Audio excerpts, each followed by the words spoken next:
Hello मेरे प्यारे दोस्तों, कैसे हैं आप सभी। स्वागत है आप सभी का आपके गुरुजी के चैनल एसपी झा चैनल पे। और मेरे प्यारे दोस्तों, आज हम लोग सीखने वाले हैं ये क्लास चैप्टर यानी कि क्लास 10th के फिजिक्स चैप्टर में हम लोग प्रकाश के परावर्तन चैप्टर को पढ़ रहे थे, जिसमें हम लोगों ने पार्ट 8 तक पढ़ लिए थे। आज ये मेरा पार्ट 9 है। अगर आप लोग नहीं देखें ना तो पार्ट 8 तक का लिंक मैं वीडियो के डिस्क्रिप्शन में दे दूंगा, आप लोग देख लीजिए और अपने कंसेप्ट को क्लियर कर लीजिए।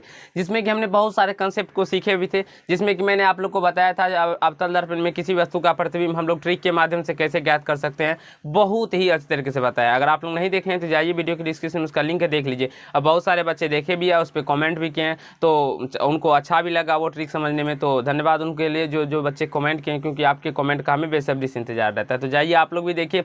आप लोग को याद करने का कहीं से कोई जरूरी भी नहीं पड़ेगा। आप लोग हाँ 1 से 2 बार आप लोग प्रैक्टिस कर लीजिएगा, आप लोग सीख ही जाइएगा। फिर आप लोग बूढ़े हो जाएंगे लेकिन भूल नहीं पाइएगा। चलिए आज हम लोग समझते हैं, थोड़ा उसी को रिकवर कर लेते हैं, यानी कि फिर से एक बार पढ़ लेते हैं और आपको अच्छे तरीके से क्लियर हो जाए, कहीं कोई दिक्कत ना बचे।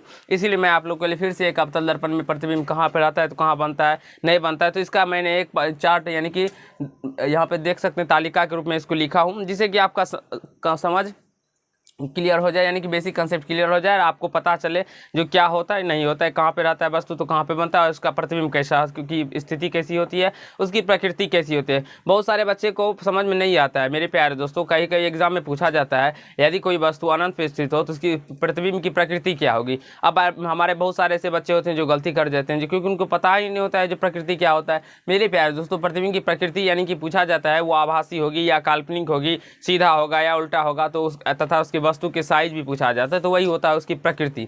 तो चलिए हम लोग बारी बारी से एक एक पॉइंट को समझते हैं और सीखने का प्रयास करते हैं। अब देखिए, अगर मान लीजिए अवतल दर्पण में कोई वस्तु अनंत पर रहता है, तो अनंत पर रहता है तो मैंने आप लोग को ट्रिक के माध्यम से बताया था। जो भी बच्चे देखे होंगे तो उसको अब याद करने का कहीं से कोई जरूरी नहीं होगा, ठीक है ना, क्योंकि आप लोग को याद हो गया होगा।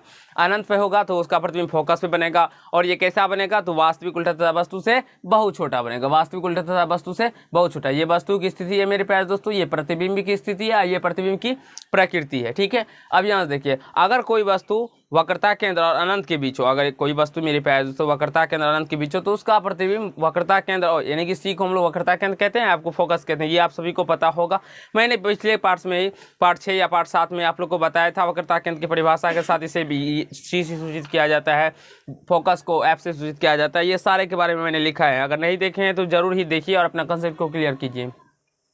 तो सी यानी वक्रता केंद्र अनंत के बीच में कोई वस्तु स्थित रहेगा मेरे प्यारे दोस्तों, तो उसका प्रतिबिंब वक्रता केंद्र और फोकस के बीच बनेगा। कैसा बनेगा, वास्तविक उल्टा तथा वस्तु से छोटा बनेगा। अगर कोई वस्तु वक्रता केंद्र पर स्थित हो तो उसका प्रतिबिंब वक्रता केंद्र पर ही बनता है। कैसा बनता है, वास्तविक उल्टा तथा वस्तु के बराबर बनता है। वास्तविक उल्टा तथा वस्तु के बराबर बनेगा। अब यदि कोई वस्तु फोकस और वक्रता केंद्र के बीच स्थित हो तो अब उसका प्रतिबिंब मेरे प्यारे दोस्तों क्या होगा, तो वक्रता केंद्र अनंत के बीच बनेगा और वास्तविक उल्टा तथा वस्तु से बड़ा बनेगा। वक्रता केंद्र और अनंत के बीच बनेगा, और कैसा बनेगा, वास्तविक उल्टा तथा वस्तु के बड़ा बनेगा।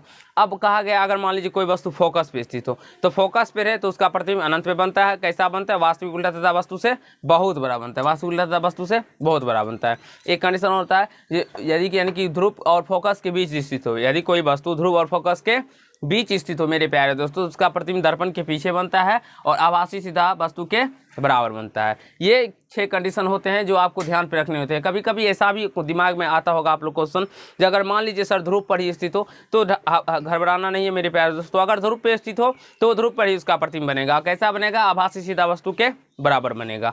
आई होप आप सभी को समझ में आ गया होगा। जो अवतल दर्पण के प्रतिबिंब कहाँ पे रहते हैं तो कहाँ पे बनते हैं, कहाँ पे रहेंगे तो कहाँ पे बनेंगे, या बिल्कुल ही कैसा बनेंगे नहीं बनेंगे, कहाँ पे वास्तविक बनेंगे कहाँ पे आभासी बनेंगे।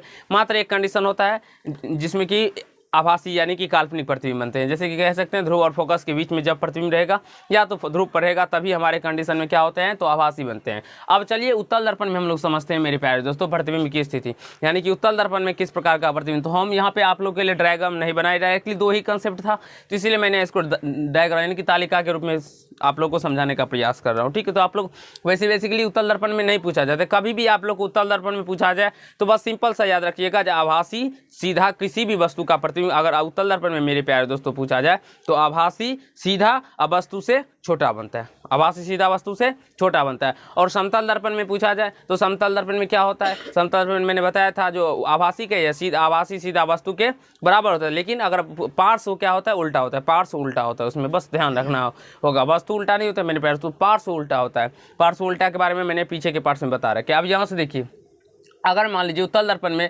किसी भी वस्तु का प्रतिबिंब हमें, यानी कि उत्तल दर्पण में अगर मान लीजिए अनंत में कोई वस्तु स्थित हो तो उसका प्रतिबिंब जो बनता है वो फोकस पे ही बनता है। कैसा बनता है, आभासी सीधा तथा वस्तु से बहुत छोटा बनता है, आभासी सीधा तथा वस्तु से बहुत छोटा बनता है। ध्रुव तथा अनंत के बीच, अगर कोई वस्तु ध्रुव तथा अनंत के बीच स्थित हो तो उसका प्रतिबिंब ध्रुव तथा फोकस के बीच बनता है, आभासी सीधा तथा वस्तु से छोटा बनता है। आई होप ये 2 पॉइंट्स आपको समझ में आ गए होंगे। हाँ, अगर ध्रुव पे हो तो ध्रुव पे ही बनेगा, ये आप लोग को समझ लेना है, आभासी सीधा तथा वस्तु के बराबर ही बनेगा। अब क्या है, इसमें किसी भी वस्तु का प्रतिबिंब आभासी सीधा तथा वस्तु से छोटा बनता है। पूछा जाता है उत्तल दर्पण में कैसा प्रतिबिंब बनता है, तो आपको सिंपली कहना है जो किसी वस्तु का प्रतिबिंब जो है वो आभासी सीधा तथा वस्तु से छोटा बनता है। समतल दर्पण में काल्पनिक सीधा वस्तु के बराबर बनता है। और अवतल दर्पण के तो 6 स्थिति होते हैं, विभिन्न प्रकार की स्थितियों के अलग अलग प्रकार के प्रतिबिंब बनते हैं।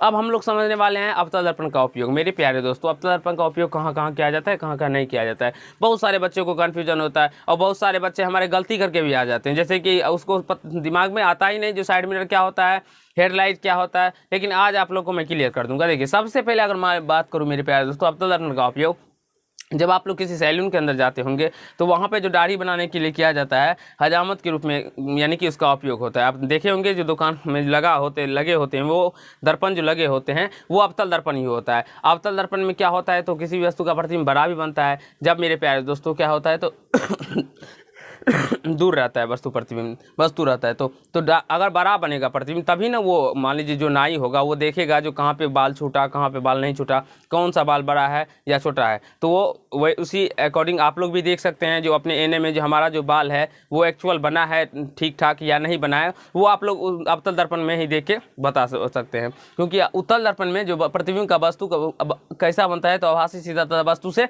छोटा बनता है, तो छोटा बनेगा तो आप लोग देख नहीं पाएगा, इसीलिए। अब देखिए, टॉर्च आप लोग देखे होंगे तो टॉर्च तथा वाहनों के हेडलाइट तथा सर्च लाइट में, हेडलाइट यानी कि आगे के जो लाइट होते हैं मेरे प्यारे दोस्तों, तो उसी लाइट में हम लोग किसका उपयोग करते हैं तो अवतल दर्पण का उपयोग करते हैं। अब शल्य चिकित्सा डॉक्टर सब क्या करते होंगे तो देखिए, गला देखने के लिए या आप लोग कह सकते हैं दांत देखने के लिए, कान देखने के लिए उसका उपयोग करते हैं, अवतल दर्पण का उपयोग करते हैं।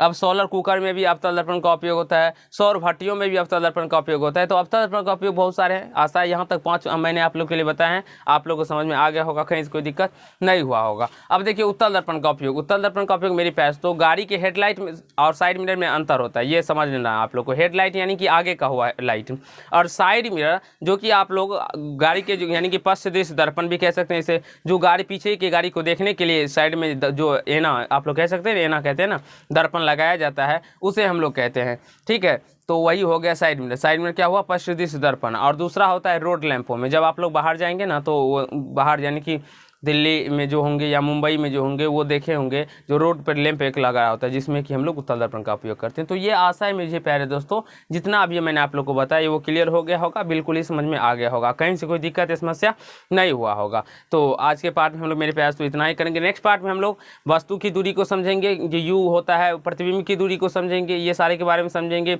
उसके बाद चिन्ह परिपाटी को समझेंगे और अवतल दर्पण में 1/f बराबर 1/u + 1/v जो होता है उसे हम लोग प्रूव करेंगे और साबित करने के बारे में आप लोग को बहुत ही अच्छे से सिखाएंगे। और अगर आप लोग ने f बराबर r/2 साबित करना नहीं सीखे हैं तो जाइए वीडियो के डिस्क्रिप्शन में लिंक है उसका, देख लीजिए और अपने कंसेप्ट को क्लियर कर लीजिए। तो आशा है मेरे प्यारे दोस्तों आप सभी को समझ में आ गया होगा, कहीं से कोई दिक्कत या समस्या नहीं हुआ होगा। अगर आप लोग को अच्छा लगा तो वीडियो को लाइक कर दीजिएगा, कॉमेंट कीजिएगा, शेयर कीजिएगा और यदि चैनल पर नहीं तो चैनल को सब्सक्राइब करके बेल आइकन को प्रेस कर लीजिएगा, जिससे मेरा एक वीडियो का नोटिफिकेशन आप तक पहुँचता है। धन्यवाद।